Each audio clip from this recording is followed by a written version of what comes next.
itong Diwata Pares Overload.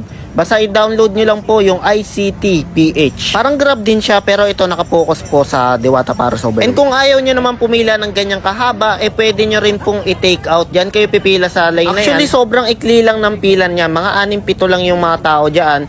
So, makukuha nyo agad yung item nyo. And ito yung sinasabi ko na pwede nyo na ipa-deliver itong Diwata Pares. ICT PH, i-download nyo lang sa Play Store. And ayan, nakita natin si Diwata na sobrang busy talaga kasi sobrang daming customer. And update tayo sa pila na sobrang dami pa rin parating, no? Ayan, nasa bandang gitna na po kami. Mga 6:15 na yan ng hapon. And maganda dito, natutulungan din ni Diwata yung nagbebenta sa gilid. Kagaya niyan yung mga ice cream. Nga pala, mayroon na rin silang parking area na 20 pesos lang yun. Huwag kayong paparking sa labas kasi meron pong nagre-reker. Nako, 2.5 yan. At ayan, natatanaw na natin kung paano sila mag-serve. At alam nyo ba, yung isang malaking lutuan na yan na puno ng sabaw, 2 oras lang yan kasi bago ko umuwi,